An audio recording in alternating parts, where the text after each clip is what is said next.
Already Nancy Pelosi has kind of poo-pooed this latest number, even though no less than the New York Times in a headline couldn't find words enough to praise it, but that it's doing too little to the families hit with soaring new costs under the Republicans' watch. What do you think of that? Yeah, I think it's just absurd. The Democrats, Nancy's reaching there. The Democrats will have their talking points. They don't have an alternative, right? So usually they pivot off to identity politics or some negative stuff because they don't have an economic plan. They never have. They can't tell you what causes economic growth. All right, not exactly a Fox News alert to say that a Republican congressman, a conservative one of that, is saying that that blue wave might be not looking quite the wave that Democrats envisioned, or that they have a remote chance now of taking over the House, let alone the dream, he says, of gaining in the Senate. He says neither is going to happen because the economy is on fire, and we might see the first indications of that in crucial primary voting across 5 different states all across the country, including California. That's where you'll find our Peter Ducey with the latest. Hey, Peter. Neil, all that a candidate has to do to advance out of the primary tomorrow is finish first or second place in their district, regardless of their political party. But there are so many Democrats running in some of these districts that their support may be watered down, and Republicans may wind up with the top 2 spots to advance to the general. So one Democrat now trying to consolidate support is Harley Ruda. Our goal is to continue to communicate to the voter why we are the best choice, knocking on doors, phone banking, doing the things that successful campaigns do. And we're confident if we do that and do that correctly and often, we will be one of those 2 candidates who moves forward to the general. If Ruda doesn't finish in the top 2, Republican Scott Baugh may wind up being the second Republican on the ballot, along with incumbent Republican Congressman Dana Rohrabacher, which he says would really hurt Nancy Pelosi's plan to flip the House. The more seats you take off the table, the more she has to run every campaign perfectly. And we know in campaigns that's not happening. But in terms of campaign issues, Republicans are trying to keep retiring Republican Darrell Issa's seat with an agenda that mirrors President Trump's.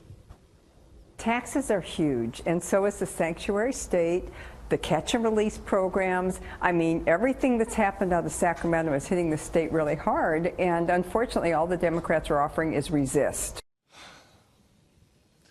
Democrats, though, in that district think that they have got the upper hand. One of the top Democratic contenders, Mike Levin, told me yesterday he thinks that he could clean up the San Diego coastline better than Darrell Issa was able to in 17 years as the rep.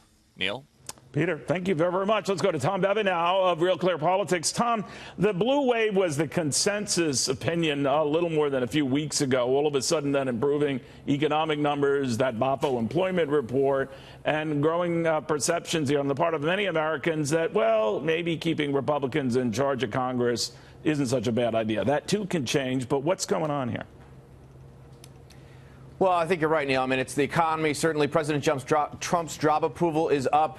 The generic congressional ballot has been sliding for the lead for the Democrats. Is down to now 3 points in our Real Clear Politics average. So things are looking much better for Republicans than they were just a few weeks ago. But Peter's right. I mean, for Democrats, House Democrats in particular, Southern California is the key. There are 7 districts in the state of California that Hillary Clinton won in 2016, represented by Republicans that they're targeting now those 3 in Southern California in particular. And if they get shut out of those races in November, that's going to be a significant blow to Democrats' chances of recapturing the House of Representatives. You know what I don't understand, and people have explained to me a dozen times, probably including you, Tom, that this new procedure started under Arnold Schwarzenegger, where they would allow the top 2 finishers, regardless of their party, to be the winners in a primary battle, so open to both sides, see how it goes.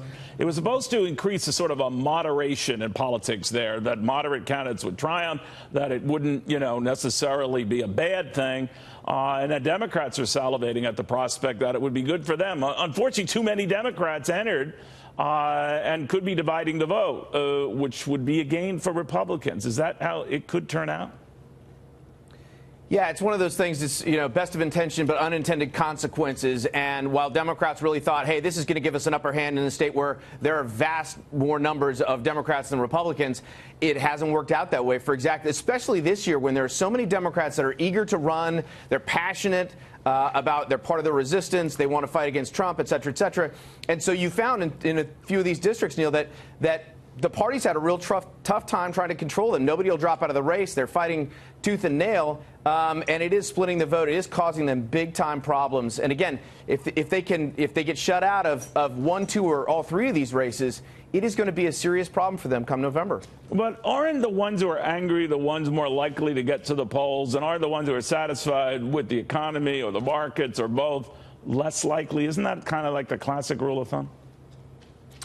Well, I think that you bring up a great point, which is for Republicans, the good economy is a double-edged sword, right? The better it is, the more people worry about other things like education, health care, et cetera. And so that could be a drag on them.